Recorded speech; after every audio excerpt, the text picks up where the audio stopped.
Welcome back to career vein updates. കേരളത്തിലെ പ്രധാനപ്പെട്ട university ആയിട്ടുള്ള കാലിക്കറ്റ് യൂണിവേഴ്സിറ്റി ഡിഗ്രി 2025-26 അക്കാഡമിക് ഇയറിലോട്ടുള്ള ഓൺലൈൻ അപേക്ഷ ക്ഷണിച്ചിരിക്കുകയാണ്. അപ്പോൾ കാലിക്കറ്റ് യൂണിവേഴ്സിറ്റിയുടെ കീഴിലുള്ള ഗവൺമെൻറ് അതേപോലെ തന്നെ എയ്ഡഡ് സെൽഫ് ഫിനാൻസ് കോളേജിലോട്ട് വിദ്യാർത്ഥികൾക്ക് ഡിഗ്രി അപേക്ഷ ഇപ്പോൾ കൊടുക്കാൻ സാധിക്കുന്നതാണ്. അപ്പോൾ എങ്ങനെ അപേക്ഷ കൊടുക്കാൻ സാധിക്കും, അപേക്ഷ കൊടുക്കുമ്പോൾ ശ്രദ്ധിക്കുന്ന പ്രധാനപ്പെട്ട കാര്യങ്ങൾ തുടങ്ങിയ എല്ലാ കാര്യവും ഉൾക്കൊള്ളിച്ചുകൊണ്ടുള്ള ഡീറ്റെയിൽ ആയിട്ടുള്ള ഇൻഫർമേഷനാണ് ഈ വീഡിയോ നിങ്ങളുമായി പങ്കുവെക്കുവാൻ ആഗ്രഹിക്കുന്നത്. അപ്പോൾ വിഷയമായിട്ട് പോകുന്നതിന് മുമ്പ് എഡ്യൂക്കേഷൻ അഡ്മിഷൻ സംബന്ധമായിട്ടുള്ള എല്ലാ കാര്യങ്ങൾക്കും നമ്മുടെ ചാനൽ നിങ്ങൾ മറക്കാതെ സബ്സ്ക്രൈബ് ചെയ്ത് നോക്കുവാൻ, ബെല്ലൈക്കൻ എനാബിൾ ചെയ്ത് നോക്കുവാനും ആമുഖമായിട്ട് ഓർമ്മപ്പെടുത്താൻ. അപ്പോൾ നേരത്തെ ആദ്യമായിട്ട് കേരളത്തിലെ പ്രധാനപ്പെട്ട യൂണിവേഴ്സിറ്റി ആയിട്ടുള്ള MG യൂണിവേഴ്സിറ്റി ഡിഗ്രി അഡ്മിഷൻ അപേക്ഷ ക്ഷണിച്ചിരുന്നു. അതുമായി ബന്ധപ്പെട്ട ഏറ്റവും അവസാന തീയതി MG യൂണിവേഴ്സിറ്റിയുടെ ഈ മാസം ലാസ്റ്റ് വരെയാണ്, 31 വരെയാണ്. അപ്പോൾ ഇനി രണ്ടാമതായിട്ടാണ് കേരളത്തിലെ പ്രധാനപ്പെട്ട യൂണിവേഴ്സിറ്റി ആയിട്ടുള്ള കാലിക്കറ്റ് യൂണിവേഴ്സിറ്റി അപേക്ഷ വിളിച്ചിട്ടുള്ളത്. അപ്പോൾ വിദ്യാർത്ഥികൾക്ക് സ്വന്തമായിട്ട് നിങ്ങൾക്ക് മൊബൈൽ ഫോൺ വഴി തന്നെ നിങ്ങൾക്ക് അപേക്ഷ കൊടുക്കുവാൻ സാധിക്കുന്ന രീതിയിലുള്ള വീഡിയോ ആണ്. അപ്പോൾ അതുകൊണ്ട് ആദ്യം മുതൽ അവസാനം വരെ ശ്രദ്ധയോടെ ഓരോ കാര്യങ്ങളും മനസ്സിലാക്കിയതിനു ശേഷം മാത്രം വിദ്യാർത്ഥികൾ അപേക്ഷ നൽകുവാൻ വേണ്ടി ഓർമ്മപ്പെടുത്തുകയാണ്. നമുക്ക് ഒന്നാമതായിട്ട് ഒഫീഷ്യൽ വെബ്സൈറ്റ് ആയിട്ടുള്ള അതായത് admission.uoc.ac.in ഇതാണ് കാലിക്കറ്റ് യൂണിവേഴ്സിറ്റിയുടെ ഒഫീഷ്യൽ വെബ്സൈറ്റ്. ശ്രദ്ധിക്കുക, admission.uoc.ac.in അടിച്ചു കഴിഞ്ഞാൽ ഏറ്റവും മുകളിൽ നിങ്ങൾക്കിവിടെ FIUGCAP 2025-26 അപ്ലൈ ആവുന്നുള്ള ലിങ്ക് കാണാൻ സാധിക്കും. അവിടെ ജസ്റ്റ് ക്ലിക്ക് ചെയ്ത് കഴിഞ്ഞാൽ ഈ ഒരു പേജിലോട്ട് പ്രവേശിക്കാൻ സാധിക്കുന്നതാണ്. അപ്പോൾ നമുക്ക് ഒന്നാമതായിട്ട് ജസ്റ്റ് നോട്ടിഫിക്കേഷൻ ജസ്റ്റ് ഒന്ന് ഡൗൺലോഡ് ചെയ്യാം. അപ്പോൾ ഈ ഒരു നോട്ടിഫിക്കേഷൻ വിദ്യാർത്ഥികൾ ശ്രദ്ധിക്കേണ്ട കാര്യമാണ്. അതായത് വിദ്യാർത്ഥികൾക്ക് നിലവിൽ കാലിക്കറ്റ് യൂണിവേഴ്സിറ്റി അപ്പോൾ ഇന്നാണ് അപേക്ഷ സ്റ്റാർട്ട് ചെയ്തിട്ടുള്ളത്.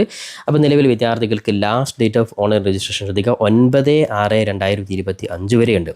അതുകൊണ്ട് തന്നെ ഇന്ന് തിരക്ക് പിടിച്ച് വിദ്യാർത്ഥികൾ അപേക്ഷ കൊടുത്ത് മിസ്റ്റേക്ക് വരുത്. അതുകൊണ്ടാണ് ഞാൻ പറഞ്ഞത് എല്ലാ കാര്യങ്ങളും കൃത്യമായി മനസ്സിലാക്കിയതിന് ശേഷം മാത്രം നിങ്ങൾ അപേക്ഷ കൊടുക്കുക. അപ്പോൾ നിലവിൽ 9/6/2025 വരെ സമയമുണ്ട്. അതുപോലെ ഫീ പേയ്മെൻറ്റ് നടത്താനും 9/6/2025 വരെ സമയമുണ്ട്. അപ്പോൾ എത്രയാണ് കാലിക്കറ്റ് യൂണിവേഴ്സിറ്റിയുടെ ഡിഗ്രി അപേക്ഷ ഫീസ് നോക്കാം. ജസ്റ്റ് നോർമലായിട്ടുള്ള SC/ST വിഭാഗത്തിൽപ്പെട്ടവർക്ക് 205 രൂപയും ഇനി ബാക്കിയുള്ള എല്ലാ കാറ്റഗറിയിൽപ്പെട്ടവർക്കും 495 രൂപയുമാണ്. താരതമ്യേന മറ്റു ഓട്ടോണമസ് കോളേജ് പോലെയുള്ള അല്ലെങ്കിൽ മറ്റു യൂണിവേഴ്സിറ്റി അപേക്ഷ വളരെ താരതമ്യ ഫീസ് വളരെ കുറവാണ്. ഓൺലൈൻ ആപ്ലിക്കേഷൻ ഫീസ് ഇപ്പോൾ 495 രൂപ അല്ലെങ്കിൽ SC/ST വിഭാഗത്തിൽപ്പെട്ടവർ 205 രൂപയാണ് ഈ അപേക്ഷാ സമയത്ത് നിങ്ങൾ ഓൺലൈനായിട്ട് നിങ്ങൾ കൊടുക്കേണ്ടത്. ഓക്കെ, ഈ കാര്യം ജസ്റ്റ് ശ്രദ്ധിക്കുക. അപ്പോൾ 9/5 വരെ സമയമുണ്ട്. ഇനി രണ്ടാമതായിട്ട് നമ്മൾ ജസ്റ്റ് നോട്ടിഫിക്കേഷൻ തൊട്ടപ്പുറത്ത് നിങ്ങൾക്ക് പ്രസ് റിലീസ് എന്നുള്ള കാണാൻ സാധിക്കും. അവിടെ ജസ്റ്റ് ക്ലിക്ക് ചെയ്ത് കഴിഞ്ഞാൽ ബാക്കിയുള്ള ഡീറ്റെയിൽസ് കൂടി ഇവിടെ നമുക്ക് ഏകദേശം ഒന്ന് മനസ്സിലാക്കി വെക്കാം. അപ്പം പലപ്പോഴും പല വിദ്യാർത്ഥികളുടെ സംശയമാണ് ഡിഗ്രി 4 വർഷത്തെ അത് 4 ഇയർ ഡിഗ്രി കോഴ്സാണ് അപേക്ഷ വിളിച്ചിട്ടുള്ളത്. അപ്പോൾ 3 വർഷത്തെ ഡിഗ്രി കോഴ്സിന് അപേക്ഷ എപ്പോഴാണ് വിളിക്കുകയാണ് എന്നുള്ള ഇപ്പോഴും ചില +2 വിദ്യാർത്ഥികൾക്ക് സംശയമുണ്ട്.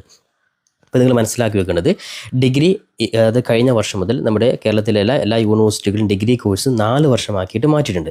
അപ്പോൾ ഈ 4 വർഷത്തിൽ 3 ഓപ്ഷനാണ് വിദ്യാർത്ഥികൾക്ക് കൊടുത്തത്. അപ്പോൾ ഡിഗ്രി ചെയ്യാൻ 3 ഓപ്ഷൻ വിദ്യാർത്ഥികൾക്കുണ്ട്. അതായത് ഈ 4 വർഷത്തെ കോഴ്സ് വിദ്യാർത്ഥി അഡ്മിഷൻ എടുത്തു കഴിഞ്ഞാൽ 3 വർഷം കൊണ്ട് പൂർത്തിയാക്കിയിട്ട് കോഴ്സ് സ്റ്റോപ്പ് ചെയ്യാൻ ആഗ്രഹിക്കുന്നവരാണെങ്കിൽ അവർക്ക് സ്വാഭാവികമായിട്ട് 3 വർഷത്തെ ഡിഗ്രി സർട്ടിഫിക്കറ്റ് കിട്ടും. ഇനി രണ്ടാമത്തെ ഓപ്ഷൻ 4 വർഷത്തെ UG ബിരുദം ഓണേഴ്സാണ്. അപ്പോൾ വിദ്യാർത്ഥികൾക്ക് 4 വർഷം പൂർത്തീകരിക്കുകയാണ് വിദ്യാർത്ഥി 3 വർഷത്തെ കോഴ്സിൻ്റെ കൂടെ അഡീഷണൽ ആയിട്ട് നിങ്ങൾക്ക് വിദ്യാർത്ഥി ഓണേഴ്സ് ഡിഗ്രി എന്ന് അഡീഷണൽ ആയിട്ട് നിങ്ങൾക്ക് ചില കോഴ്സുകൾ കൂടി നിങ്ങൾക്ക് പഠിക്കുവാനുള്ള ഒരു അവസരമാണ് 4 വർഷത്തെ ഡിഗ്രി എന്ന് പറയുന്നത്. ഇനി 4 വർഷത്തെ UG ബിരുദം ഓണേഴ്സ് വിത്ത് റിസർച്ച് എന്ന് പറയുമ്പോൾ സ്വാഭാവികമാണ് വിദ്യാർത്ഥികൾക്ക് റിസർച്ച് മേഖല. അപ്പോൾ ഡിഗ്രി 4 വർഷം കൊണ്ട് തന്നെ വിദ്യാർത്ഥികൾക്ക് ഡയറക്റ്റ് റിസർച്ച് PhD പോലെയുള്ള മേഖലയിലോട്ട് പോകുവാൻ ആഗ്രഹിക്കുന്നവരാണെങ്കിൽ ആ 4 വർഷത്തെ കോഴ്സിനുള്ള വിദ്യാർത്ഥികൾക്ക് റിസർച്ച് കോഴ്സുമായി ബന്ധപ്പെട്ടുള്ള സബ്ജക്റ്റുകൾ ഉൾക്കൊള്ളിക്കും. അതുകൊണ്ട് തന്നെ വിദ്യാർത്ഥിയെ സംബന്ധിച്ചിടത്തോളം നോർമലായിട്ട് നിങ്ങൾക്ക് 3 വർഷം കൊണ്ട് സ്റ്റോപ്പ് ചെയ്യാം. ഇനി സാധാരണ രീതിയിൽ 4 വർഷത്തെ ഡിഗ്രി നിങ്ങൾക്ക് ചെയ്യുവാനും സാധിക്കുന്നതാണ്. ഓക്കെ, അപ്പോൾ ചില വിദ്യാർത്ഥികൾ 3 വർഷത്തെ ഡിഗ്രി ഉണ്ടോ ഇല്ലയോ എന്ന് സംശയം ചോദിച്ചുകൊണ്ട് ജസ്റ്റ് ഒന്ന് പറഞ്ഞത് മാത്രം. ഓക്കെ, അപ്പോൾ ഇനി സ്വാഭാവികമായിട്ടും അതേപോലെ തന്നെ ഡിഗ്രിയിൽ നിങ്ങൾക്ക് മേജർ കോഴ്സും അതേപോലെ മൈനർ കോഴ്സും ഉണ്ട്. ഉദാഹരണത്തിന് BA സബ്ജക്റ്റ് എടുത്ത ഏതെങ്കിലും ഒരു സബ്ജക്റ്റ് എടുത്ത വിദ്യാർത്ഥിക്ക് മേജർ കോഴ്സിൻ്റെ കൂടാതെ മൈനർ ആയിട്ടുള്ള പല കോഴ്സും നിങ്ങൾക്ക് എടുക്കാൻ സാധിക്കും. അത് എല്ലാ കോളേജിലും എല്ലാ സബ്ജക്റ്റുകളും മൈനർ സബ്ജക്റ്റ് ആയിട്ടില്ല. അപ്പോൾ നിങ്ങൾ അഡ്മിഷൻ എടുക്കുന്ന കോളേജുകളുടെ വെബ്സൈറ്റിൽ തന്നെ ആ കോളേജിൽ ഏതൊക്കെയാണ് മൈനർ സബ്ജക്റ്റുകൾ ഉള്ളത്. ഉദാഹരണത്തിന് സ്വാഭാവികമായും വിദ്യാർത്ഥികൾക്കുള്ള അഡീഷണൽ ആയിട്ടുള്ള പല കപ്പാസിറ്റികളും വിദ്യാർത്ഥികൾക്ക് ലഭിക്കുക എന്നുള്ള ലക്ഷ്യത്തിലാണ്. ഉദാഹരണത്തിന് സയൻസ് വിഭാഗത്തിൽപ്പെട്ട വിദ്യാർത്ഥിക്ക് സയൻസ് സബ്ജക്റ്റുകൾ മാത്രമാണ് സാധാരണ പഠിക്കാനാവുക. എന്നാൽ സയൻസ് വിഭാഗത്തിൽ പഠിക്കുന്ന വിദ്യാർത്ഥികൾക്ക് മറ്റു ഇഷ്ടപ്പെട്ട സബ്ജക്റ്റ് എടുക്കുവാനുള്ള ഒരു അവസരമാണ് മേജർ മൈനർ കോഴ്സ് തമ്മിൽ വ്യത്യാസം. അതുകൊണ്ട് തന്നെ ഓരോ കോളേജിലും ഇഷ്ടമുള്ള, അതായത് ചില കോളേജിൽ 10-ൽ കൂടുതൽ അല്ലെങ്കിൽ 20-30 പല സബ്ജക്റ്റുകൾ മൈനറായിട്ട് പല കോളേജിലും പ്രൊവൈഡ് ചെയ്യുന്നുണ്ട്. അപ്പോൾ ഓരോ കോളേജിൻ്റെ വെബ്സൈറ്റ് നോക്കിയിട്ട് നിങ്ങൾക്ക് ഇഷ്ടമുള്ള മൈനർ കോഴ്സ് നിങ്ങൾക്ക് ചൂസ് ചെയ്യാൻ സാധിക്കുന്നതാണ്. അതുമായി ബന്ധപ്പെട്ട കാര്യങ്ങൾക്ക് നിങ്ങൾ അഡ്മിഷൻ എടുത്തു കഴിഞ്ഞാൽ നിങ്ങൾക്ക് ഏകദേശം മനസ്സിലാക്കാൻ സാധിക്കുന്ന കാര്യമാണ്. ഇപ്പം നിലവിൽ മേജർ എന്ന് പറയുമ്പോൾ BSc ഫിസിക്സ്, BSc കെമിസ്ട്രി, അതായത് BCom, BBA ആ രീതിയിൽ മൈനർ എന്ന് പറയുമ്പോൾ അഡീഷണൽ ആയിട്ടുള്ള മറ്റു പല സബ്ജക്റ്റുകളും കോളേജിൽ എല്ലാ വിദ്യാർത്ഥികൾക്കും ഒരുപോലെ പ്രൊവൈഡ് ചെയ്യുന്ന സബ്ജക്റ്റുകളാണ്. ഓക്കെ, അപ്പോൾ അതൊക്കെ നിങ്ങൾക്ക് ഏകദേശം നിങ്ങൾക്ക് അഡ്മിഷൻ എടുത്ത് കഴിഞ്ഞാൽ മനസ്സിലാക്കാൻ സാധിക്കുന്നത്. അപ്പോൾ ജസ്റ്റ് പല വ്യത്യാസം ചോദിച്ചുകൊണ്ട് കോമൺ ആയിട്ടൊന്ന് പറഞ്ഞത് മാത്രം. ഓക്കെ, അപ്പോൾ ഇത്രയും കാര്യങ്ങൾ ശ്രദ്ധിക്കുക. അപ്പോൾ 3 വർഷത്തെ ഡിഗ്രി 4 വർഷത്തെ ഡിഗ്രി എന്നുള്ള രീതിയിൽ വിദ്യാർത്ഥികൾക്ക് വേണമെങ്കിൽ 3 വർഷം കൊണ്ട് സ്റ്റോപ്പ് ചെയ്യാനും സർട്ടിഫിക്കറ്റ് നിങ്ങൾക്ക് വാങ്ങുവാനും സാധിക്കുന്നത്.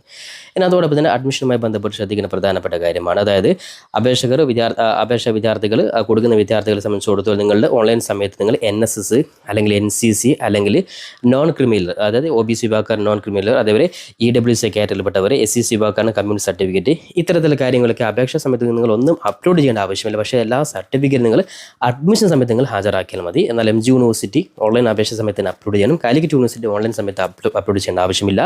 ഇനി അതോടൊപ്പം തന്നെ കമ്മ്യൂണിറ്റി കോട്ട വളരെ പ്രധാനമായിട്ടും ശ്രദ്ധിക്കുന്ന കാര്യമാണ്. പല വിദ്യാർത്ഥികളുടെയും സംശയമാണ് കമ്മ്യൂണിറ്റി കോട്ട എങ്ങനെയാണ് അപേക്ഷ കൊടുക്കേണ്ടത്. അപ്പോൾ കാലിക്കറ്റ് യൂണിവേഴ്സിറ്റിയുടെ കമ്മ്യൂണിറ്റി കോട്ട അപേക്ഷ എന്ന് പറയുമ്പോൾ നിലവിൽ ഓൺലൈൻ അപേക്ഷ കൊടുക്കുന്ന സമയത്ത് നിങ്ങൾക്ക് മാക്സിമം 20 കോളേജുകൾ നിങ്ങൾക്ക് ഓപ്ഷൻ കൊടുക്കാം. അപ്പോൾ 20 കോളേജിൽ ഓപ്ഷൻ കൊടുത്തു കഴിഞ്ഞാൽ നിങ്ങൾ ഉദാഹരണത്തിന് ഈ 20 കോളേജിൽ നിങ്ങളുടെ കമ്മ്യൂണിറ്റി സീറ്റ്, അത് കമ്മ്യൂണിറ്റി കോട്ട, അതായത് റിലീജിയനിലെ കമ്മ്യൂണിറ്റി കോട്ടയിൽ പെടുന്ന കോളേജുകൾ നിർബന്ധമായിട്ടും ഈ 20 കോളേജുകളുടെ ലിസ്റ്റിൽ നിങ്ങൾ ആഡ് ചെയ്തിരിക്കണം. ഓക്കെ, ഉദാഹരണത്തിന് മുസ്ലിം വിഭാഗത്തിൽപ്പെട്ട വിദ്യാർത്ഥികളാണെങ്കിൽ ഏതെങ്കിലും ഒരു അല്ലെങ്കിൽ ക്രിസ്ത്യൻ വിഭാഗത്തിൽ അല്ലെങ്കിൽ ഹിന്ദു OBC വിഭാഗത്തിൽപ്പെട്ടവർക്ക് അവരുമായി ആ കമ്മ്യൂണിറ്റിയിൽപ്പെട്ട കോളേജുകൾ നിങ്ങൾ 20 കോളേജിൽ നിങ്ങൾ ആഡ് ചെയ്തിരിക്കണം. ഓക്കെ, അപ്പോൾ അങ്ങനെയാണെങ്കിൽ 20 കോളേജിൽ 3 കോളേജുകൾ കമ്മ്യൂണിറ്റി കോട്ട റിസർവ് നിങ്ങളുടെ കാറ്റഗറിയിൽപ്പെട്ട കോളേജാണെങ്കിൽ ഓട്ടോമാറ്റിക് നിങ്ങൾക്ക് ആ കോളേജുകൾക്ക് കമ്മ്യൂണിറ്റി കോട്ട നിങ്ങൾക്ക് റാങ്ക് ലിസ്റ്റ്, അത് കമ്മ്യൂണിറ്റി കോട്ടയിൽ നിങ്ങൾക്ക് അഡ്മിഷൻ സംബന്ധമായിട്ടുള്ള റാങ്ക് ലിസ്റ്റ് ഉൾപ്പെടെയുള്ള കാര്യം നിങ്ങൾ ഓട്ടോമാറ്റിക് ആഡ് ചെയ്യുന്നതായിരിക്കും. ഓക്കെ, അപ്പോൾ ഇതാണ് കാലിക്കറ്റ് യൂണിവേഴ്സിറ്റി കമ്മ്യൂണിറ്റി കോട്ട എന്ന് പറയുമ്പോൾ 20 ഓപ്ഷൻസ് നിങ്ങൾക്ക് നൽകാം. ആ 20 ഓപ്ഷൻസ് ഒരു വിദ്യാർത്ഥിക്ക് 5 ഓപ്ഷനേ വേണ്ടൂ, അങ്ങനെ 5 ഓപ്ഷൻ കൊടുക്കാം. പരമാവധി 20 ഓപ്ഷൻ വരെ കൊടുക്കാം. ആ 20 ഓപ്ഷനിൽ കമ്മ്യൂണിറ്റി കോട്ട കോളേജ് ആഡ് ചെയ്തിരിക്കണം എന്നുള്ള കാര്യം നിങ്ങൾ ജസ്റ്റ് ഓർമ്മപ്പെടുത്തുകയാണ്. ഇത്രയും കാര്യങ്ങളൊക്കെ മനസ്സിലാക്കി കഴിഞ്ഞാൽ അതേപോലെ ജനറൽ വിഭാഗത്തിൽപ്പെട്ടവരാണെങ്കിലും മാനേജ്മെൻറ്റ് കോട്ടയിൽ അപേക്ഷ കൊടുക്കുന്നവരാണെങ്കിലും കമ്മ്യൂണിറ്റി കോട്ട, സ്പോർട്സ് കോട്ട, ഭിന്നശേഷി ഏത് വിഭാഗത്തിൽപ്പെട്ടവരാണെങ്കിലും അവരൊക്കെ ഈ ഓൺലൈൻ ഈ പറയുന്ന ഓൺലൈനായിട്ടുള്ള അപേക്ഷ നിർബന്ധമായിട്ട് കൊടുക്കേണ്ടതാണ്. ഇനി അതോടൊപ്പം തന്നെ മാനേജ്മെൻറ്റ് കോട്ടയിലും സ്പോർട്സ് കോട്ടയിലും അപേക്ഷ കൊടുക്കുന്നവർ ഈ ഓൺലൈനായിട്ടുള്ള രജിസ്ട്രേഷൻ കഴിഞ്ഞാൽ അതിൻ്റെ പ്രിൻ്റ് ഔട്ട് കൊടുത്ത് നേരിട്ട് നിങ്ങൾ അതത് കോളേജിലും പോയിട്ട് നിങ്ങൾ അപേക്ഷ കൊടുക്കണം. അതായത് മാനേജ്മെൻറ്റ് കോട്ടയും സ്പോർട്സ് കോട്ടയും ബാക്കിയൊക്കെ ഓൺലൈനായിട്ടുള്ള ഈ രജിസ്ട്രേഷൻ തന്നെയാണ്. അതായത് ബാക്കിയുള്ള കമ്മ്യൂണിറ്റി കോട്ട ഉൾപ്പെടെയുള്ള കാര്യങ്ങളൊക്കെ ഈ ഒരു ഓൺലൈനായിട്ട് രജിസ്ട്രേഷൻ മാത്രമാണ് ആവശ്യമുള്ളൂ. ഈ കാര്യം പ്രത്യേകം ശ്രദ്ധിക്കുക. ഇനി അതോടൊപ്പം തന്നെ ഓൺലൈൻ അപേക്ഷ കഴിഞ്ഞാൽ ജനറൽ വിഭാഗത്തിൽപ്പെട്ട, അതായത് മാനേജ്മെൻറ്റ് കോട്ട അതേപോലെ സ്പോർട്സ് കോട്ട ഒഴികെയുള്ള ബാക്കിയുള്ള ഒരു വിദ്യാർത്ഥികളും ഈ പറയുന്ന അപേക്ഷകൾ എവിടെയും കൊണ്ടുപോയി കൊടുക്കേണ്ട. അതിന് പ്രിൻ്റ് ഔട്ട് നിങ്ങൾ അല്ലെങ്കിൽ PDF ജസ്റ്റ് മൊബൈൽ ഫോൺ സൂക്ഷിച്ച് വെക്കുക. അതിനുശേഷം പിന്നീട് നിങ്ങൾ അഡ്മിഷൻ സമയത്ത് മാത്രം അതിൻ്റെ പ്രിൻ്റ് എടുത്ത് ഹാജരാക്കിയാൽ മതി. ഇനി ഇപ്പോൾ നിലവിൽ വിദ്യാർത്ഥികൾ അപേക്ഷ സമയത്ത് എന്തെങ്കിലും മിസ്റ്റേക്ക് വന്നു, എല്ലാ കാര്യവും കൊടുത്ത് ഫൈനൽ പ്രിൻ്റ് ഔട്ട് എടുത്തു, എന്തെങ്കിലും മിസ്റ്റേക്ക് വന്നു കഴിഞ്ഞാൽ വിദ്യാർത്ഥികൾക്ക് വീണ്ടും ലോഗിൻ ചെയ്ത് ബന്ധപ്പെട്ട കാര്യങ്ങൾ എഡിറ്റ് ചെയ്ത് നിങ്ങൾക്ക് എന്ത് ചെയ്യാം, അതായത് നിങ്ങൾക്ക് ആവശ്യമായ കാര്യങ്ങൾക്ക് എഡിറ്റ് ചെയ്ത് കഴിഞ്ഞാൽ അതിനുശേഷമുള്ള ആ ഒരു പ്രിൻ്റ് ഔട്ട് നിങ്ങൾ എടുത്തു വെച്ചാൽ മതി. ഈ കാര്യം പ്രത്യേകം ശ്രദ്ധിക്കാം. ഓക്കെ, അപ്പോൾ ഇത്രയും കാര്യം മനസ്സിലാക്കി കഴിഞ്ഞാൽ വിദ്യാർത്ഥികൾക്ക് വേണമെങ്കിൽ ഇവിടെ രണ്ടാമത് പ്രോസ്പെക്ട്സ് കാണാൻ സാധിക്കും. ഈ ഒരു പ്രോസ്പെക്ട്സ് നിങ്ങൾക്ക് കൃത്യമായിട്ട് ഡൗൺലോഡ് ചെയ്ത് കഴിഞ്ഞാൽ അഡ്മിഷൻ സംബന്ധമായിട്ടുള്ള കാര്യങ്ങൾക്ക് ഇംഗ്ലീഷിൽ മലയാളത്തിൽ ഇതിൽ കൊടുത്തിട്ടുണ്ട്. ഇതൊക്കെ നിങ്ങൾ ജസ്റ്റ് ഒന്ന് നിങ്ങൾ മനസ്സിലാക്കി വെക്കുക. ഈ പ്രോസ്പെക്ട്സിൽ ബാക്കിയുള്ള ഇൻഡെക്സ് കാര്യങ്ങളൊക്കെ എങ്ങനെയാണ് അതൊക്കെ ഇതിൽ കൃത്യമായിട്ട് കൊടുത്തിട്ടുണ്ട്. അതുകൂടി വിദ്യാർത്ഥി ജസ്റ്റ് ഒന്ന് മനസ്സിലാക്കി വെക്കുക.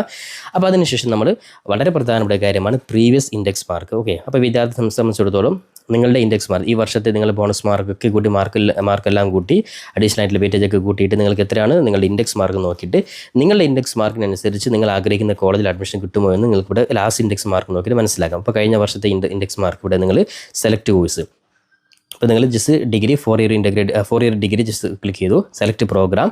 അപ്പോൾ നിങ്ങൾ ജസ്റ്റ് ഏതാണ് നിങ്ങൾ അപ്പോൾ ഉദാഹരണത്തിന് BA ജേർണലിസ്റ്റ്, BA ഹിസ്റ്ററിയാണ് അഡ്മിഷൻ കൊടുക്കാൻ ആഗ്രഹിക്കുന്നെങ്കിൽ അത് ക്ലിക്ക് ചെയ്തു, സെലക്ട് ഡിസ്ട്രിക്ട്സ്. അപ്പോൾ നിങ്ങൾ ഏത് ജില്ലയാണ്, കോഴിക്കോട് ജില്ലയിലെ കോളേജാണോ അല്ലെങ്കിൽ മലപ്പുറമാണോ അല്ലെങ്കിൽ പാലക്കാട്, തൃശ്ശൂരാണോ? അപ്പോൾ ഉദാഹരണം ഞാൻ തൃശ്ശൂർ ജില്ലയിലുള്ള കോളേജുകളുടെ BA ഹിസ്റ്ററിയുടെ കഴിഞ്ഞ വർഷം കിട്ടിയ ഇൻഡെക്സ് മാർക്ക് ഇവിടെ ക്ലിക്ക് ചെയ്ത് കഴിഞ്ഞാൽ ഓരോ തൃശ്ശൂർ ജില്ലയിൽ ഓരോ കോളേജും ഇവിടെ നിങ്ങൾ ശ്രദ്ധിക്കുക. എയ്ഡും അതേപോലെ സെൽഫ് ഫിനാൻസും ഗവൺമെൻറ്റും ശ്രദ്ധിക്കുക. ഓക്കെ, അപ്പോൾ ഇവിടെ നിങ്ങൾക്ക് ലാസ്റ്റ് ഇൻഡെക്സ് മാർക്ക് ഇവിടെ ഓരോ കാറ്റഗറിയിൽ ജനറൽ വിഭാഗത്തിൽ 1057, EOA 1030 വരെ കാര്യമായിട്ടുണ്ട്, മുസ്ലിം 1042. ഈ രീതിയിൽ കൃത്യമായിട്ട് മനസ്സിലാക്കാൻ സാധിക്കുന്നത്. അപ്പോൾ ആ രീതിയിൽ നിങ്ങളുടെ ഇൻഡെക്സ് മാർക്ക് ടോട്ടൽ കൂട്ടിയിട്ട് നിങ്ങൾക്ക് ഏകദേശം നിങ്ങൾക്ക് സാധ്യത മനസ്സിലാക്കാൻ സാധിക്കുന്നതാണ്. അതോടൊപ്പം തന്നെ ശ്രദ്ധിക്കുന്ന കാര്യമാണ് ഗവൺമെൻറ് എയ്ഡ് സെൽഫ് ഫിനാൻസ്. ഈ ഗവൺമെൻറ് എയ്ഡ് എന്ന് പറയുമ്പോൾ സ്വാഭാവികമാണ് വിദ്യാർത്ഥി ജസ്റ്റ് എക്സാം ഫീസ് ഉൾപ്പെടെ ചെറിയൊരു ഫീസ് ട്യൂഷൻ ഫീസ് മാത്രം കൊടുത്ത് പഠിക്കാൻ സാധിക്കുന്നതാണ്. എന്നാൽ സെൽഫ് ഫിനാൻസ് സ്കൂളിൽ നിങ്ങൾ അപേക്ഷ കൊടുക്കുമ്പോൾ പ്രത്യേകം ശ്രദ്ധിക്കുക. സെൽഫ് ഫിനാൻസ് നിങ്ങൾ ഓരോ സെമസ്റ്റർ നിശ്ചിത ഫീസ് കൊടുത്ത് പഠിക്കേണ്ട കോളേജസ് ആണ്. ഈ രണ്ട് വ്യത്യാസം പ്രത്യേകം മനസ്സിലാക്കുക. ഗവൺമെൻറ് എയ്ഡ് മാത്രമാണ് വിദ്യാർത്ഥികൾക്ക് ഫീസ് ഇല്ലാതെ പഠിക്കാൻ സാധിക്കുക. എന്നാൽ സെൽഫ് ഫിനാൻസ് കോളേജ് നിങ്ങൾ കൃത്യമായിട്ട് ഫീസ് കൊടുത്ത് പഠിക്കേണ്ട കോളേജസ് ആണ്. മാർക്ക് കുറഞ്ഞ വിദ്യാർത്ഥികൾക്ക് സെൽഫ് ഫിനാൻസ് കോളേജിലേക്ക് ആശ്രയിക്കുവാൻ സാധിക്കുന്നതാണ്. ഈ കാര്യം പ്രത്യേകം ശ്രദ്ധിക്കാം. അപ്പോൾ ഇത്രയും കാര്യം മനസ്സിലാക്കി കഴിഞ്ഞാൽ വിദ്യാർത്ഥികൾ ജസ്റ്റ് ഈ ഒരു പേജിൽ തന്നെ രണ്ടാമത്തത് apply now. Okay, FIUGP 2025-26 apply now എന്നുള്ള ആ ഒരു ലിങ്ക് ക്ലിക്ക് ചെയ്യുന്നു. അപ്പോൾ വളരെ എളുപ്പത്തിൽ നിങ്ങൾക്ക് മൊബൈൽ ഫോൺ വഴി തന്നെ അപേക്ഷ കൊടുക്കാൻ സാധിക്കുന്ന കാര്യങ്ങൾ മാത്രമാണ് ഇതിലുള്ളൂ. അപ്പോൾ ഒന്നാമതായിട്ട് സെലക്ട് സെലക്ട് രജിസ്ട്രേഷൻ ടൈപ്പ് ഇവിടെ FIUGB നമ്മൾ സെലക്ട് ചെയ്തു. Enter your name. ഇവിടെയാണ് നിങ്ങൾ SLC ബുക്ക് നിങ്ങളുടെ കൈവശം എടുത്ത് വെക്കുക. നിങ്ങൾ SLC ബുക്കിൽ അതേ രീതി നിങ്ങൾ സ്പെല്ലിംഗ് മിസ്റ്റേക്ക് വരുത്താതെ ടൈപ്പ് ചെയ്ത് കൊടുക്കുക. Enter your name, enter your email address. ഇപ്പോൾ നിങ്ങൾ മൊബൈൽ ഫോണിലുള്ള ഇമെയിൽ IDയും ഇപ്പോൾ നിങ്ങളുടെ മൊബൈൽ നമ്പർ നിർബന്ധമായും കൊടുക്കുക. കാരണം അതിലാണ് ബാക്കിയുള്ള എല്ലാ OTP ഉൾപ്പെട്ടുള്ള കാര്യങ്ങൾ വരിക. നിങ്ങൾ ഇമെയിൽ അഡ്രസ്സ് കൃത്യമായി ടൈപ്പ് ചെയ്യുന്നു, നിങ്ങളുടെ മൊബൈൽ നമ്പർ കൃത്യമായി ടൈപ്പ് ചെയ്യുന്നു, അതേപോലെ നിങ്ങളുടെ confirm your mobile number. Okay, ഇത് ജസ്റ്റ് ക്ലിക്ക് ചെയ്ത് കഴിഞ്ഞാൽ രജിസ്റ്റർ ബട്ടൺ നമ്മൾ പ്രസ് ചെയ്യുന്നു. അപ്പോൾ ഉടൻ തന്നെ വിദ്യാർത്ഥികളുടെ മൊബൈൽ ഫോണിൽ ഒരു മെസ്സേജ് വരും. ഈ രീതിയിലാണ് മെസ്സേജ് വരിക. നിങ്ങളുടെ OTP അത് നിങ്ങളുടെ പാസ്വേഡാണ് വരിക. ഓക്കെ, ആ ഒരു പാസ്വേഡ് ജസ്റ്റ് നിങ്ങൾ അടുത്ത സ്റ്റെപ്പിൽ നിങ്ങൾ ആ ഒരു പാസ്വേഡ് ജസ്റ്റ് നിങ്ങൾ കൃത്യമായിട്ട് ടൈപ്പ് ചെയ്ത് കൊടുത്തു കഴിഞ്ഞാൽ തൊട്ടടുത്ത മെസ്സേജ് നിങ്ങൾക്ക് നിങ്ങളുടെ CAP IDയും അതേപോലെ തന്നെ സെക്യൂരിറ്റി കീയും നിങ്ങൾക്ക് ലഭിക്കുന്നതായിരിക്കും. ഓക്കെ, അപ്പോൾ ഇവിടെ നിങ്ങൾ പ്രത്യേകം ശ്രദ്ധിക്കുക. ഈ CAP IDയും അതേപോലെ ഈ സെക്യൂരിറ്റി കീയുമാണ് നിങ്ങൾ അഡ്മിഷൻ സംബന്ധമായിട്ടുള്ള മുഴുവൻ കാര്യങ്ങൾക്ക് നിങ്ങൾ ഉപയോഗപ്പെടുത്തുന്നത്. അപ്പോൾ നിർബന്ധമായിട്ടും ഈ ഒരു CAP IDയും അതേപോലെ തന്നെ ഈ പറയുന്ന സെക്യൂരിറ്റി കീയും നിങ്ങൾ കൃത്യമായിട്ട് നിങ്ങൾ എഴുതി വെക്കുക. അഡ്മിഷൻ സംബന്ധമായിട്ടുള്ള ഓരോ സ്റ്റെപ്പിനും ഇത് നിർബന്ധമായിട്ട് ആവശ്യമാണ്. ഈ കാര്യം പ്രത്യേകം ശ്രദ്ധിക്കുക. അപ്പോൾ നമ്മൾ വീണ്ടും ഹോം പേജിലോട്ട് വന്ന് സൈൻ ഇൻ ക്ലിക്ക് ചെയ്യുക. ഓക്കെ, അപ്പോൾ നമ്മൾ ഓൾറെഡി നമുക്ക് സെക്യൂരിറ്റി കീ കിട്ടി, അതേപോലെ തന്നെ അതായത് CAP IDയും കിട്ടി, സെക്യൂരിറ്റി കീ കിട്ടി. അപ്പോൾ ഈ ഒരു CAP IDയും സെക്യൂരിറ്റി കീയും നമ്മൾ ടൈപ്പ് ചെയ്ത് ലോഗിൻ ചെയ്ത് നമ്മൾ അടുത്ത സ്റ്റെപ്പിലോട്ട് പോകുകയാണ്. അപ്പോൾ അടുത്ത സ്റ്റേജിൽ ലോഗിൻ ചെയ്ത് കഴിഞ്ഞാൽ ഒന്നാമതായിട്ട് പേഴ്സണൽ ഡീറ്റെയിൽസ്, അതേപോലെ രണ്ടാമത് വെയിറ്റേജ് ഡീറ്റെയിൽസ്, മൂന്നാമത് ഫോട്ടോ അപ്ലോഡ് ചെയ്യുക, നാലാമത് എഡ്യൂക്കേഷൻ ഡീറ്റെയിൽസ്, അഞ്ചാമത് mark details, college details, last application preview അതായത് ഫൈനൽ പ്രിൻ്റ് ഔട്ട്. ഇത്രയും സ്റ്റെപ്പുകളാണ് അഡ്മിഷൻ സംബന്ധമായിട്ടുള്ള കാര്യങ്ങൾ. അപ്പോൾ ഇത് ഓരോന്നും നിങ്ങൾക്ക് എളുപ്പത്തിൽ തന്നെ അപേക്ഷ കൊടുക്കാൻ സാധിക്കും. നമുക്ക് ജസ്റ്റ് ഒന്നാമത്തെ പേഴ്സണൽ ഡീറ്റെയിൽസ് നോക്കാം. അപ്പോൾ ഓൾറെഡി നമ്മുടെ നെയിം അതേപോലെ ഇമെയിൽ ID ഓട്ടോമാറ്റിക് വന്നിട്ടുണ്ട്. അപ്പോൾ date of birth correct type ചെയ്ത് കൊടുക്കുക. ജെൻഡർ ഇവിടെ നമ്മൾ സെലക്ട് ചെയ്ത് കൊടുക്കുക. മൊബൈൽ നമ്പർ ഓൾറെഡി വന്നിട്ടുണ്ട്. ആധാർ നമ്പർ കൃത്യമായിട്ട് ടൈപ്പ് ചെയ്ത് കൊടുക്കുക. ഓക്കെ, ഇനി ഇതുപോലെ അപ്പാർ ID പാരൻറ്റ് നെയിം നിങ്ങളുടെ SLC ബുക്കിൽ അതേ രീതിയിൽ കൊടുക്കുക. പാരൻറ്റ് മൊബൈൽ നമ്പറും നിങ്ങൾ കൃത്യമായിട്ട് നിങ്ങൾക്ക് രണ്ടാമതൊരു മൊബൈൽ നമ്പർ കൊടുക്കുക. അതിൽ പാരൻറ്റ് ഗോൾഡൻ ആനുവൽ ഇൻകം. അപ്പോൾ നിങ്ങൾ ജസ്റ്റ് OBC വിഭാഗത്തിൽപ്പെട്ടവരാണ് നോൺ ക്രിമിനൽ സർട്ടിഫിക്കറ്റ് ആവശ്യമായിട്ട് വരും. അപ്പോൾ നിങ്ങളുടെ ആനുവൽ ഇൻകം നിങ്ങൾ ഈ പറയുന്ന നോൺ ക്രിമിനൽ സർട്ടിഫിക്കറ്റ് ഉള്ള ആ ഒരു ആനുവൽ ഇൻകം നിങ്ങൾ ജസ്റ്റ് ഇവിടെ കൃത്യമായിട്ട് ടൈപ്പ് ചെയ്ത് കൊടുക്കുന്നു. റിലീജിയൻ സെലക്ട് ചെയ്ത് കൊടുക്കുന്നു. ഏതാണ് നിങ്ങളുടെ റിലീജിയൻ സെലക്ട് ചെയ്ത് കൊടുക്കുന്നു.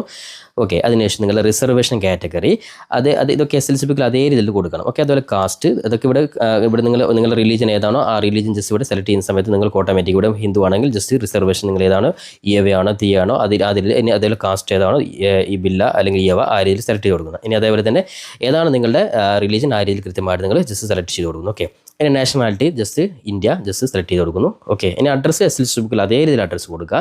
പിൻകോഡ് നിങ്ങൾ കൃത്യമായിട്ട് SLC ബുക്കിൽ അതേ രീതിയിൽ നിങ്ങളുടെ നാട്ടിലെ ആ ഒരു പിൻകോഡ് കൊടുക്കുക. ഓക്കെ, സ്റ്റേറ്റ്, ഡിസ്ട്രിക്റ്റ്, താലൂക്ക് ഇതൊക്കെ കൃത്യമായിട്ട് ടൈപ്പ് ചെയ്ത് കൊടുക്കുക. വില്ലേജ്. ഓക്കെ, ഇനി അടുത്തത് വെദർ പെർമനൻറ്റ് അഡ്രസ് സെയിം. അപ്പോൾ നിങ്ങൾ പെർമനൻറ്റ് അഡ്രസ്സും അതേപോലെ ഇപ്പോഴത്തെ അഡ്രസ്സും എല്ലാം സെയിം ആണ്. ജസ്റ്റ് ആ ഒരു ബോക്സ് ജസ്റ്റ് ടിക്ക് ചെയ്ത് കൊടുക്കുക. ഓക്കെ, അപ്പോൾ അതിനുശേഷം നിങ്ങളുടെ do belong to non criminal. ഇവിടെ ഞാൻ പറഞ്ഞ നോൺ ക്രിമിനൽ ആണെങ്കിൽ നിർബന്ധമായിട്ട് നിങ്ങൾ ഈ പറയുന്ന SCBC വിഭാഗത്തിൽപ്പെട്ടവർ നോൺ ക്രിമിനൽ സർട്ടിഫിക്കറ്റ് നിങ്ങൾ ഹാജരാക്കണം. യെസ് കൊടുത്തു കഴിഞ്ഞാൽ അത് നിങ്ങൾ അഡ്മിഷൻ സമയത്ത് ഹാജരാക്കിയാൽ മതി. ഓക്കെ, ഇനി ആർ ബിലോങ് ടു EWS. ഇനി EWS പെട്ട വിദ്യാർത്ഥിയാണ് അവർ യെസ് കൊടുക്കുക, അല്ലാത്തവർ നോ. അപ്പോൾ EWS കാറ്റഗറിയിൽപ്പെട്ടവരാണ് അവർ നിർബന്ധമായിട്ടും അവരുടെ EWS സർട്ടിഫിക്കറ്റ് നിർബന്ധമായിട്ടും കൈവശം നിങ്ങൾ സെറ്റാക്കി വെക്കണം. വില്ലേജ് ഓഫീസർ നൽകുന്ന EWS സർട്ടിഫിക്കറ്റ് നിർബന്ധമായിട്ടും ഉണ്ടായിരിക്കണം. ഈ പറയുന്ന ഏതെങ്കിലും ആനുകൂല്യങ്ങൾ യെസ് കൊടുത്തതിന് ശേഷം നിങ്ങൾക്ക് ഹാജരാക്കാൻ പറ്റാത്ത സർട്ടിഫിക്കറ്റ് ഹാജരാക്കാൻ പറ്റിയില്ലെങ്കിൽ നിങ്ങൾ അഡ്മിഷൻ കിട്ടിയാൽ അത് നഷ്ടപ്പെട്ടു പോകുന്ന കാര്യത്തിൽ യാതൊരു സംശയമില്ല. കാര്യം പ്രത്യേകം ശ്രദ്ധിക്കുക. പിന്നെ ആർ യു ഓർഫൻ ആണെങ്കിൽ ഓക്കെ, പാരൻ്റ് ഇല്ലാത്തവർ ആ രീതിയിൽ യെസ് കൂടെ ഇല്ലാത്ത നോ കൊടുക്കുക. Whether applying four sports quota. ഇവിടെ ഞാൻ നേരത്തെ പറഞ്ഞത് സ്പോർട്സ് കോട്ടയോ അതേപോലെ തന്നെ ബാക്കിയുള്ള ഏത് കോട്ടയാണെങ്കിൽ ഇവിടെ നിങ്ങൾ കൊടുക്കണം. ഇപ്പോൾ സ്പോർട്സ് കോട്ടയിൽ അപ്ലൈ ചെയ്യുന്നവരാണെങ്കിൽ നോ യെസ് കൊടുക്കുക, അല്ലാത്ത നോ കൊടുക്കുക. Okay, and have you already completed any degree in the regular or distance mode from any university? Okay, already degree complete ആയിട്ടുള്ളവരാണെങ്കിൽ യെസ് കൊടുക്കുക. അല്ലാത്തൊരു ഫസ്റ്റ് പ്ലസ് ടു കഴിഞ്ഞ് ഡയറക്റ്റ് പഠിക്കുന്നവരാണെങ്കിൽ just no കൊടുത്ത് നമുക്ക് അടുത്ത save and proceed button press ചെയ്യുക. ശേഷം നമ്മൾ നെക്സ്റ്റ് ബട്ടൺ പ്രസ് ചെയ്യുക. അപ്പോൾ അടുത്ത സ്റ്റെപ്പിൽ വിദ്യാർത്ഥികൾ വെയിറ്റേജ് ആൻഡ് ഡിസബിലിറ്റി ഡീറ്റെയിൽസ് ആണ് കൊടുക്കുന്നത്.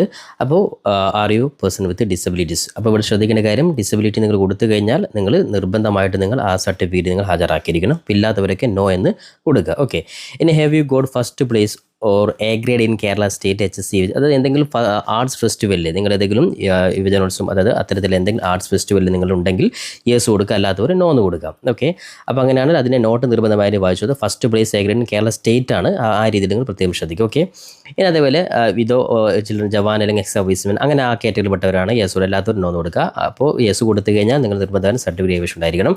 ഇനി are you a holder of NSS certificate. Okay, plus two level NSS certificate അതായത് പ്ലസ് ടു ലെവൽ നിങ്ങൾ NSSൽ ഉണ്ടെങ്കിൽ മാത്രമേ യെസ് കൊടുക്കുക, അല്ലാത്തവർ നോ എന്ന് കൊടുക്കുക.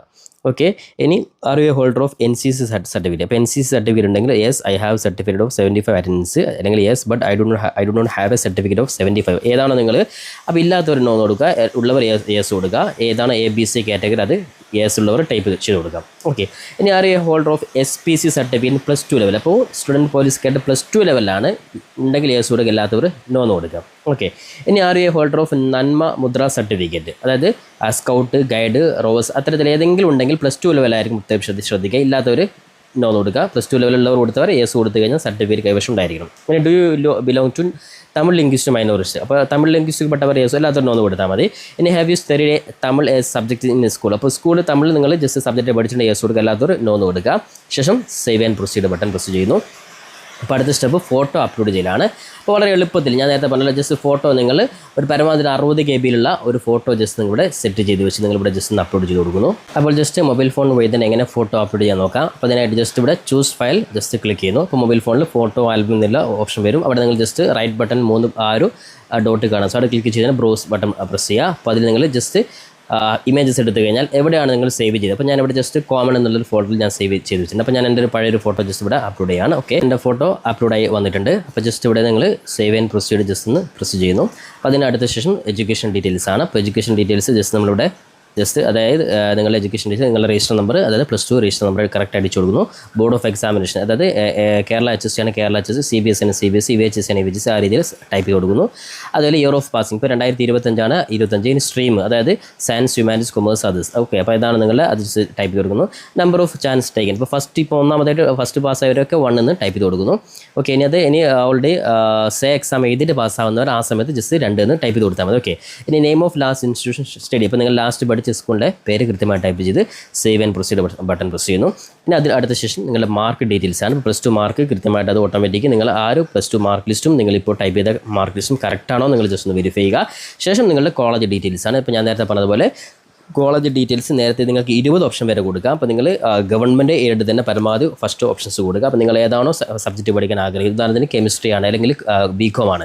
അപ്പോൾ നിങ്ങൾക്ക് ഏത് സബ്ജക്റ്റ് എത്ര വേണമെങ്കിൽ നിങ്ങൾക്ക് ചൂസ് ചെയ്യാം. 20 ഓപ്ഷൻ തരാൻ നിങ്ങൾക്ക് 20 കോളേജ് വേണമെങ്കിൽ ചൂസ് ചെയ്യാം, അല്ലെങ്കിൽ 20 സബ്ജക്റ്റുകൾ നിങ്ങൾക്ക് ഏത് രീതിയിൽ നിങ്ങൾക്ക് വേണമെങ്കിൽ ചൂസ് ചെയ്യാൻ സാധിക്കും. ഏറ്റവും എളുപ്പത്തിൽ ഏറ്റവും ബെറ്റർ എന്ന് വെച്ചാൽ ഒരു വിദ്യാർത്ഥിയെ സംബന്ധിച്ചിടത്തോളം BSc ഫിസിക്സ് ആണ് പഠിക്കാൻ ആഗ്രഹിക്കുന്നതെങ്കിൽ ഈ BSc ഫിസിക്സ് ഏറ്റവും അടുത്തുള്ള ഒരു 7 ഗവൺമെൻറ് കോളേജസ് ഉണ്ടെങ്കിൽ ആ ഗവൺമെൻറ് കോളേജസ് മാത്രമാണ് പഠിക്കാൻ താല്പര്യപ്പെടുന്നെങ്കിൽ പ്രത്യേകം ശ്രദ്ധിക്കുക. ഗവൺമെൻറ് കോളേജ്, എയ്ഡ് കോളേജിലൊക്കെ നല്ല മാർക്കുള്ള വിദ്യാർത്ഥികൾ മാത്രം അത് മാത്രം ചൂസ് ചെയ്യുക. ഇനി മാർക്ക് കുറഞ്ഞ വിദ്യാർത്ഥികളൊക്കെ ഗവൺമെൻറ് എയ്ഡും അതേപോലെ തന്നെ സെൽഫ് ഫിനാൻസ് കോളേജുകളും നിർബന്ധമായിട്ട് നിങ്ങൾ അപേക്ഷ കൊടുക്കാൻ വേണ്ടി ഓർമ്മപ്പെടുത്തുകയാണ്.